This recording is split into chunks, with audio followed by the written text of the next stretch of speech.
کبھی بھی آپ پہ راضی ہوتے ہیں۔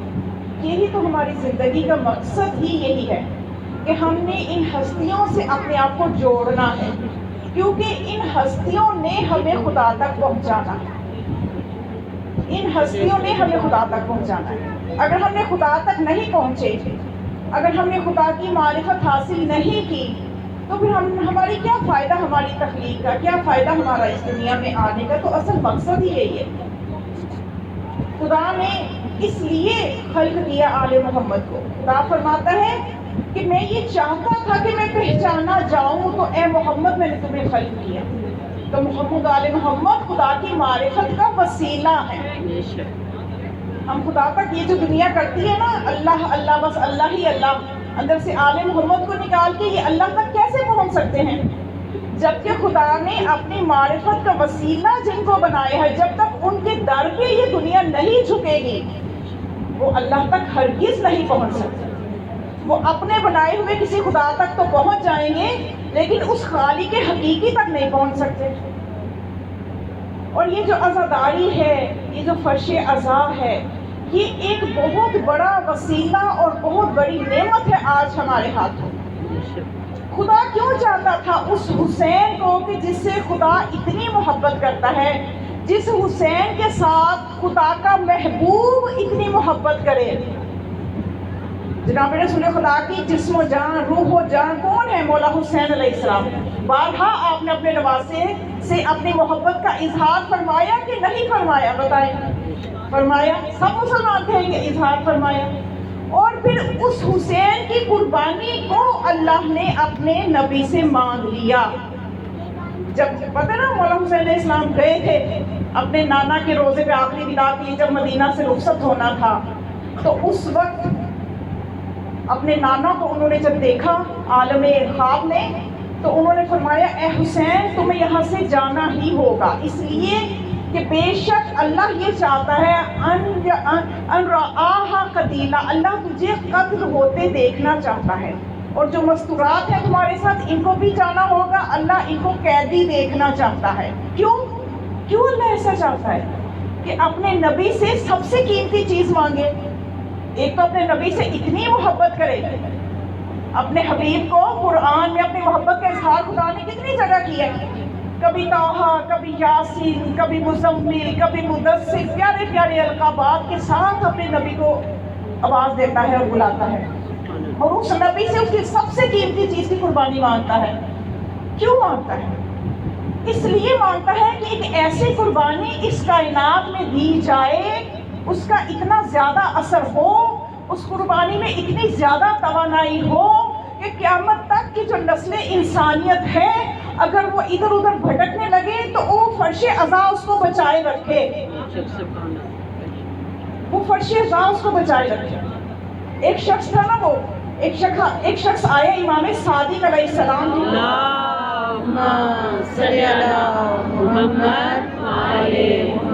آگے کہتا ہے کہ جبنا رسول اللہ، مجھے لگتا ہے کہ میں منافق ہو گیا۔ ابھی ہم سب کو اپنی اپنی جگہ پہ جائزہ لینا ہے اپنا، کہ ہم کیا ہیں، ہمیں کہاں ہونا چاہیے، اور ہم کیا کر رہے ہیں، اور ہم کن کے اشاروں پہ چل رہے ہیں۔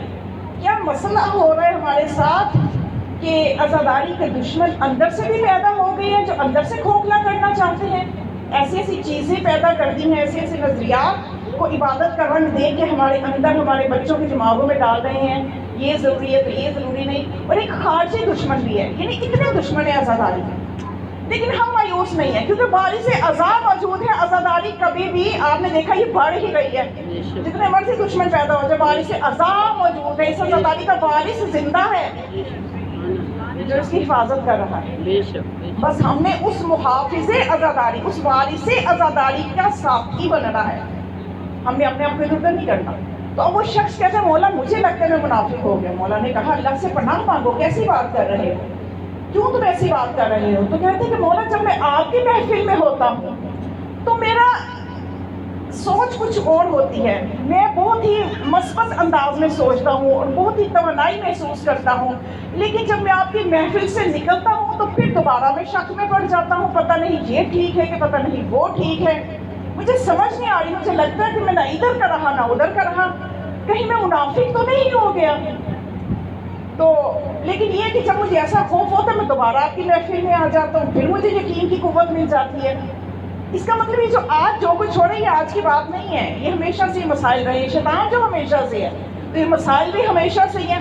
شیطان کا سب سے پہلا کام کیا ہے؟ عقیدوں پہ حملہ کرنا. عقیدے کمزور ہو جائیں گے عمل خود ہی ختم ہو جائے گا, کیونکہ عقیدہ جڑ ہے. میں نے بتایا تھا نا, عقائد کیا ہے؟ شجر اسلام کی جڑ جو ہے وہ عقائد ہیں. جب جڑیں کمزور ہو جائیں گی فروعات خود ہی چھوٹ جائیں گے.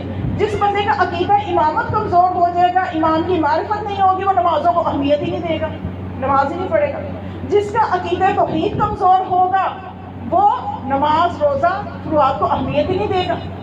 جڑیں کمزور ہو رہی ہیں, جڑوں کے اوپر ہمیں وہاں پہ دیکھنا ہے کہ مضبوط کیسے کرنا ہے. اب یہ شخص بھی آج بھی بہت سے لوگوں کی یہ مثال ہے, مجلس میں بیٹھیں گے, مستورات ہیں, بیٹھیں گی حجاب کے بارے میں, ہاں جی ہم تو ہمیشہ حجاب کریں گے, ہم ہمیشہ نماز پڑھیں گے, بڑی اچھی انرجی آ رہی ہے. تو باہر نکلیں گے, ادھر ادھر کی چند ویڈیوز دیکھیں گے, اچھا یہ بھی اتنا ضروری نہیں ہے, اپنی زندگی ہے, ایک دفعہ زندگی ملی ہے, میری زندگی میری مرضی. یہ نعرہ پتہ نہیں ہماری جنریشن کو کس نے دے دی ہے بھائی. نہ تو زندگی ہماری ہے نہ جسم ہماری, یہ سب اللہ کی امانتیں ہیں. ہمارا اسلام کہتا ہے کچھ آپ کا نہیں ہے. اگر آپ خود اپنے جسم کو نقصان پہنچائیں, آپ کے اپنے اوپر دیت واجب ہے. کیوں؟ کیونکہ یہ جسم آپ کا نہیں تھا. سمجھے شریعت کو, اسلام کیا کہتا ہے. اگر آپ خود اپنے آپ کو نقصان پہنچائیں گے تو ایسا نہیں ہے کہ میرا جسم میں جو مرضی کروں, اسلام دیت آپ کے اوپر کر دے گا. کہ آپ کو کس نے اجازت دی؟ آپ کا جسم اللہ کی امانت تھا. یہ نعرہ, یہ چیز ہماری نسل کے دماغوں کو خراب کرے. تو اب اس نے جب یہ کہا تو مولا نے آگے سے پھر وہ کہنے لگا کہ مولا اب تو میں آپ کے پاس آ جاتا ہوں. کبھی ایسا ہوا زمانہ کہ میں دور چلا گیا آپ سے کسی اور علاقے میں, یا آپ سے ملاقات نہ ہو سکے, آپ کہیں چلے گئے, تو پھر میں اپنی یہ توانائی کہاں سے لوں گا؟ پھر مجھے کیسے پتا چلے گا کہ میں ابھی بھی ہدایت پہ ہوں کہ نہیں ہوں, ابھی بھی میرے اندر ہدایت موجود ہے کہ نہیں ہے؟ تو امام نے فرمایا پریشان نہ ہو, میں تمہیں ایک فارمولہ دے دیتا ہوں کہ تم ہمارے مظلوم جد حسین کو ایک مرتبہ سلام کرنا, السلام علیکہ یا ابا عبداللہ, السلام علیکہ یا شہید کربلا. جب یہ سلام پیش کرتے ہوئے تمہاری آنکھ میں آنسو آ جائے تو سمجھ لینا تم ہمارے ہی خیمے میں ہو. ابھی تم ہم سے دور نہیں گئے, تم ہمارے پاس ہی ہو. تمہاری بخشش جو ہے وہ یقینی ہے, یعنی تمہارے اندر ابھی توانائی موجود ہے. تو یہ مولا کی جو مولا حسین جو ایک نعمت ہے, اور یہ فرش عزا کی صورت میں خدا نے ہمیں ایک ایسا پلیٹ فارم دے دیا ہے کہ ہم اپنے آپ کو آل محمد کے ساتھ جوڑ کے رکھ سکتے ہیں. اور یہ نہ سمجھیے کہ میں مجلس میں میری کو پارٹیسپیشن کم ہے یا میں کوئی اتنا حصہ نہیں ڈال رہی تو پتہ نہیں میری طرف مولا کی نظر کرم ہے بھی کہ نہیں ہے.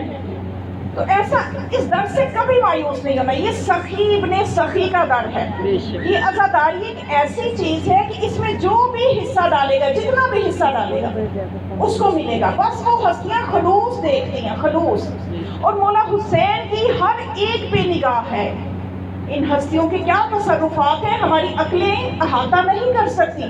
کہ اللہ نے جب ان کو اپنی حجتیں بنا کے بھیجا ہے, جب ان کو اپنی صفات کا مظہر بنا کے بھیجا ہے کہ اللہ کی صفات کیسی ہیں وہ ہمیں ان سے پتہ چلیں گی.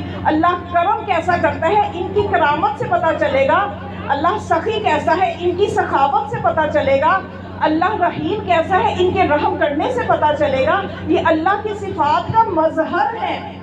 تو اللہ نے جن کو اپنی صفات کا مظہر بنا کے بھیجا ہے ان کو صلاحیتیں بھی دے کے بھیجا ہے, ان کو تصرفات بھی دے کے بھیجا ہے. جو امام ہوتا ہے, جو منصوص من اللہ ہوتا ہے, جو اللہ کی طرف سے امام ہوتا ہے, وہ لوگوں کے دلوں کے راز بھی جانتا ہے. میں اس امام کا قائل ہوں جس کی محفل سے میرے سوال سے پہلے میرا جواب آئے. ہم تو ان کو امام مانتے ہیں. تو یہ یقین رکھیں کہ ہمارے جو نیت ہے وہ جانتے ہیں. جو مجلس کروا رہے ہیں جس نیت سے کروا رہے ہیں, جو پڑھ رہے ہیں جس نیت سے پڑھ رہے ہیں, جو سن رہے ہیں جس نیت سے سن رہے ہیں, یہ سب کچھ مولا حسین کے پاس باقاعدہ ریکارڈ ہو رہا ہے, لکھا جا رہا ہے. کوئی ایک واقعہ نہیں ہے. آج میں آپ کو ایک واقعہ سناتی ہوں جو ایران میں بہت زیادہ پڑھا جاتا ہے. اصفہان کا ایک شخص تھا, وہ بہت بڑی عزاداری کرواتا تھا، اور وہ اپنی عزاداری میں جو تبرک دیتا تھا ظاہر ہے جتنی کس کی حیثیت اس حساب سے دینا چاہیے، اور ایسا نہیں ہے کہ کسی کی حیثیت کم ہے تو وہ اپنے آپ کو مصیبت میں ڈال کے اعلیٰ تبرک دے، یہ بھی مناسب بات ہے۔ یہ ہستیاں صرف نیت دیکھتی ہیں، نیت دیکھتی ہیں، ہاں حیثیت ہے تو محبت ہے تو خرچ کریں، اس میں بھی کوئی مسئلہ نہیں ہے۔ تو یہ بات صرف سمجھنے کی، ایسی چھوٹی چھوٹی باتوں میں نہ تو الجھنا چاہیے نہ پریشان ہونا چاہیے۔ تو اب یہ شخص کیا کرتا تھا، جاتا تھا بازار میں جب خریداری کرنے کے لیے، جو چیز خریدتا تھا تو جیسے ہمارے یہاں بھی ہوتے ہیں، ایران میں بھی درجہ اول درجہ دوم یعنی اعلیٰ quality, 2 number quality, 3 number quality, یہ جا کے سب سے پہلے درجہ اول کی چیزیں نکلواتا تھا۔ درجہ اول کی چیز استعمال، گھی لے رہا ہے تو درجہ اول کا، چاول لے رہا ہے تو درجہ اول کے، ظاہر ہے اس کو خدا نے دے رکھا تھا۔ تو اب جب 1 سال جب یہ عزاداری کرواتا تھا تو یہ زیارات پہ کربلا جا نہیں پاتا تھا، مشکل ہو جاتی تھی اس کے لیے۔ ایک مرتبہ اس نے اپنے بچوں کے حوالے عزاداری کو کیا کہ تم اس دفعہ مجالس کرو، میں عاشورہ کربلا میں کروں گا، میں کربلا جا رہا ہوں۔ بچے بڑے ہو گئے، سمجھدار ہو گئے، انہوں نے ذمہ داری قبول کر لی۔ اب یہ جب وہاں حرم حسین علیہ السلام میں گیا تو وہاں جا کے زیارت کی، نماز زیارت پڑھی، اور حرم میں اس کو مولا کے حرم میں اونگ آ گئی۔ تو کیا دیکھتا ہے کہ مولا حسین علیہ السلام ایک نورانی کرسی پہ تشریف فرما ہے،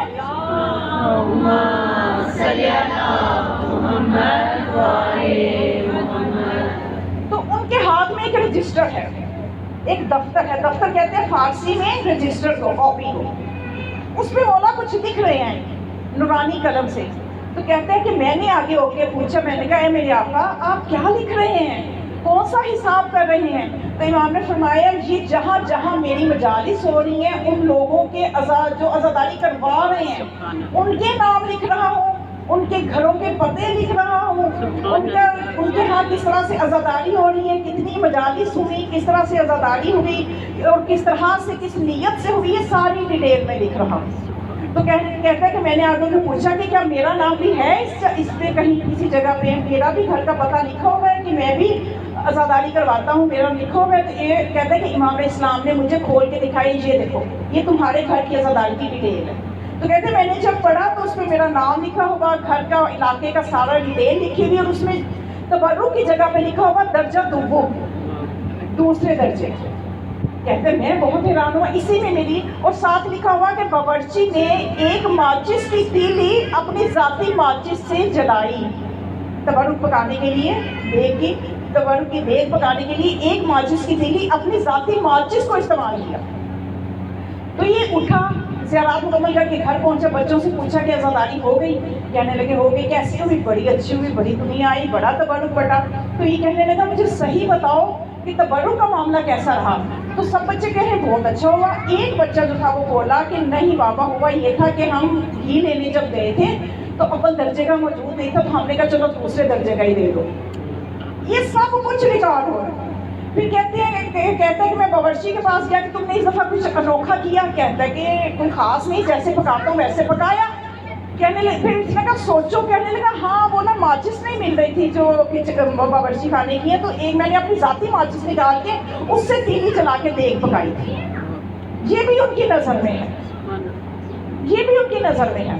مرزا اسماعیل ایک بہت بڑے عزادار تھے، وہ بھی بڑی عزاداری کرواتے تھے، ان کی مجلسیں اتنی بڑی ہوتی تھی کہ آیت اللہ امینی جیسے، جنہوں صاحب غدیر، جنہوں نے غدیر کی حقانیت پہ، مولا کائنات کی خلافت کے ثبوت میں انہوں نے کتاب لکھی ہے الغدیر، جس کی 11 جلدیں ہیں، اور ان کو لکھنے کے لیے زندگی کے 40 سال صرف کیے، اور دنیا کے کئی ممالک کا سفر کیا، دن رات ایک کر کے انہوں نے کتاب لکھی ہے الغدیر۔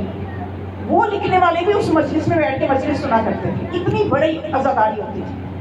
تو وہ مرزا، وہ خود وہ وارث جو ہے، جو مالک ہیں، جو اس عزاداری کو کرواتے تھے، وہ کہتے ہیں کہ میں نے دیکھا کہ مجلس ہو رہی ہے، علماء بیٹھے ہوئے ہیں، 2 جوان آئے ہیں۔ یہ جوان سنیں ذرا، جوان بچیاں خاص طور پہ، وہ آئے ہیں اور ان کا حلیہ بھی ایسا نہیں ہے کہ عزاداروں والا ہو، جینس پہنی ہوئی ہے اور بڑے فیشنی ہیئر کٹ ہے ان کا، اور لگ نہیں رہا کہ یہ مجلس کی نیت سے بھی آئے ہوں۔ تو آ کے تو بیٹھ جاتے ہیں، اور ابھی صحیح طرح سے مجلس سنتے بھی نہیں ہیں، ادھر ادھر 2-4 باتیں کی، اٹھ کے چلے جاتے ہیں۔ اور میں حیران ہوتا ہوں یہ کرنے کیا آئے تھے۔ اگلے دن پھر جب مجلس ہوئی، دوسری مجلس ہوئی، تو وہ مرزا اسماعیل کہتے ہیں کہ دوبارہ وہی جوان لڑکے وہی دو آئے، لیکن باقاعدہ ان کا حلیہ ایسا تھا کہ سیاہ لباس پہنا ہوا ہے اور بہت ہی زیادہ عاجزی و انکساری کے ساتھ رو رو کے مجلس سن رہے ہیں۔ تو کہتے ہیں میں حیران، جب مجلس ختم ہوئی میں نے ان کو بلایا، میں نے کہا بھائی آپ کا کل حلیہ یہ تھا، آج یہ ہے، پوری مجلس بھی سنی، کل مجلس کے درمیان سے اٹھ کے چلے گئے، معاملہ کیا ہے؟ کہنے لگے کہ ہم یہاں مجلس سننے نہیں آئے تھے، کل ہم آئے تھے کہ ہمیں پتہ چلا تھا یہاں پہ کوئی بڑا اچھا تبرک بٹنے والا ہے۔ جب ہم نے تحقیق کی تو پتہ چلا یہاں صرف چائے ملے گی، چائے ایرانی چائے بھی وہ ہوتی ہے جو بغیر دودھ کے قہوہ ہوتا ہے، اس کو وہ چائے کہتے ہیں۔ تو ہم نے کہا بھائی یہ قہوے کے لیے، یہ چائے کے لیے ہم یہاں بیٹھے، چلو کہیں اور پتہ کرتے ہیں۔ تو ہم جا رہے تھے تو راستے میں سبیل جو آپ نے رکھی ہوئی تھی، سبیل کا پانی، اس کے 2 گلاس نیچے گرے ہوئے تھے، تو وہ مجھے اچھا نہ لگا، ہم نے وہ 2 گلاس اٹھا کے انہیں صاف کر کے ذرا سائڈ پہ رکھ دیا۔ تو گھر جا کے جب ہم سوئے ہیں تو ہم نے دیکھا کہ عالم کعب میں ان میں سے ایک کہتے ہیں میں نے دیکھا کہ آقا حسین علیہ السلام مولا عباس سے کہتے ہیں عباس رجسٹر کھولو، عزاداروں کی تفصیل لکھو اور ان 2 جوانوں کے نام بھی لکھو جنہوں نے میری سبیل کے 2 گلاس سیدھے کر کے رکھے تھے، ان کے نام بھی لکھو۔ تو کہتے ہیں کہ ہم قربان جائیں کہ ہماری اتنی سی خدمت کو بھی یہ مولا نے ضائع نہیں کیا۔ حسین کون ہے، کیسے تعارف کروائے حسین کا رسول ہے کہ رسول فرماتے ہیں میرا حسین جو ہے یہ مصباح الہدا ہے، یہ ہدایت کا چراغ ہے۔ ان جوانوں کو ہدایت مل گئی۔ تو کہتے ہیں کہ ہم نے کہا کہ اب ہم اس عزاداری سے اپنے آپ کو نیت کے ساتھ جوڑیں گے کہ جو آقا اتنا سخی ہے کہ ہم نے اتنی گستاخیوں کو درگزر کر کے ہماری اس خدمت کو قبول کیا ہے۔ تو آپ بھی بچیاں، جب میں کہتی ہوں مجلس ہو، بچے بڑے سب کو چاہیے کہ آگے بڑھ بڑھ کے خدمت کریں، ذکر آل محمد کے لیے صفے بچھائیں تو خوشی سے نیت کے ساتھ بچھائیں۔ آپ یہ دیکھیں آپ کے ہر عمل کو سیدہ دیکھ رہی ہیں، آپ اس نیت سے نہ کریں کہ کون دیکھ رہا ہے پتہ نہیں کچھ ملے گا، یہ شکوک نکال دیں، ایک دفعہ یقین کے ساتھ ان ہستیوں سے محبت کریں، ایک دفعہ یقین پیدا کریں ان کی معرفت کا، پھر دیکھیں اس درد سے کیا ملتا ہے۔ یہ سب کچھ لکھا جا رہا ہے، سب کچھ، یہ جس جگہ ہم نے محمد والے محمد کا ذکر کرنے کے لیے، میں کہتی ہوں یہ بہت بڑی سعادت ہے۔ یہ آل محمد کے جہاں فضائل بیان کرنے ہوتے ہیں، ان کی محفل کو سجانے کے لیے تو خود خدا حدیث قصہ میں یہ فرماتا ہے ما خلقت السماء مبنیۃ ولا ارضا مدحیۃ ولا قمرا منیرا ولا شمس مضیٰ الا بمحبت ہؤلاء الخمسۃ الذین، خدا فرماتا ہے کہ میں نے یہ سورج چاند ستارے یہ کس لیے سجائے ہیں، یہ میں نے آسمان کس لیے اس کی چھت بنائی ہے، میں نے زمین کو کیوں بچھایا ہے، صرف ان ہستیوں کی محبت میں بچھایا ہے۔ تو جب اللہ نے بھی ان کے فضائل کو بیان کرنا ہے تو پہلے سورج کو سجایا، پھر چاند کو روشن کیا، سورج کو روشن کیا، زمین کو بچھایا، پھر ان کے فضائل بیان کیے۔ تو اس کا مطلب یہ خدا کو بھی پسند ہے کہ آل محمد کے ذکر کے لیے جب انتظام کیا جائے تو آگے بڑھ بڑھ کے انتظام کیا۔ سبحان اللہ، نعرہ تکبیر، اللہ اکبر، نعرہ رسالت، یا رسول اللہ، حیدری، یا علی، حیدری، یا علی، حیدری، یا علی، شاہ نجاح بلند الصلوات، اللہم صلی علی محمد وعلی محمد۔ ہاں جی، کچھ سمجھ میں آئی بات؟ تھوڑی سی کوئی چیز سمجھ میں آئی کہ ہم کیا، ہمارے پاس کتنی قیمتی چیز ہے یہ، اور ہم کہاں کہاں جو کوتاہیاں کر رہے ہیں ان کو ہم نے خود بیلنس کرنا، ہم نے ان کو خود ٹھیک کرنا ہے، تاکہ ہماری یہ جو بزرگوں نے ہم تک پہنچائی ہے، قربانیاں دے دے کہ یہ عزاداری ہم تک پہنچی ہے، کوئی آسانی سے نہیں پہنچی، یہ کوئی دین آسانی سے بچ گیا، یہ کوئی عزاداری بڑی آسانی سے ہمارے ہاتھوں، ہمارے بزرگوں نے کتنی قربانیاں اس کے لیے دی، ہمیں اس کو سیریس لینا ہوگا، ان معاملات کو سیریس، ان کی حساسیت کو سمجھنا ہے۔ زمانہ بڑا حساس ہو گیا ہے، اگر ہم یوں سوئے رہے وہ بہت کچھ ہمارے پہ غلط کر جائیں گے، ہمیں پتہ ہی نہیں چلے گا۔ اسی لیے دیکھیے جب ہم حدیث کتاب بھی پڑھتے ہیں، اس کے اندر میں روزانہ کیوں آپ کی نکات آپ کی خدمت میں پیش کرتی ہوں، اس لیے کرتی ہوں یہ روزانہ پڑھے جانے والی حدیث ہے، تو اس کے ساتھ ساتھ کچھ نکات کی معرفت ہوتی جائے تاکہ ہم زیادہ توجہ سے سنیں اور زیادہ برکتیں لے سکیں۔ تو مولا حسین جو ہے یہ اتنی بڑی نعمت ہے کہ سب سے زیادہ بخشش جو ہے وہ مولا حسین کے صدقے سے ہوتی ہے۔ دیکھیں نا، 2 جوانوں نے گلاس سیدھے کر کے رکھے تو مولا خوش ہو گئے۔ جنت کے 8 دروازے ہیں، سب مسلمان مانتے ہیں، ان 8 دروازوں میں ایک دروازہ ہے باب العلم، باب العلم جو ہے اس سے وہ گزریں گے جو علماء ہیں، اور اس دروازے میں جو کھڑے ہوں گے وہ ہمارے چھٹے امام جعفر صادق علیہ السلام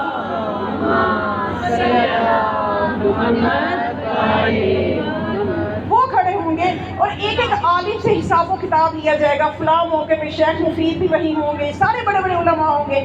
آپ نے یہ فتویٰ کیوں دیا، آپ نے اس فتوے میں اس طرح سے احتیاط کا حکم کیوں دیا، یعنی یہ ان کی تفصیل لے کے پھر ان کو جنت میں بھیجیں گے. ایک ہوگا باب الریان، یہاں سے وہ گزریں گے جو روزہ دار ہوں گے، جو اپنے واجب روزے بھی رکھتے ہوں گے، سال کے مستحب روزوں کو بھی شوق سے رکھتے ہوں گے، بوجھ سمجھ کے نہیں، شوق اور محبت الہی میں رکھتے ہوں گے.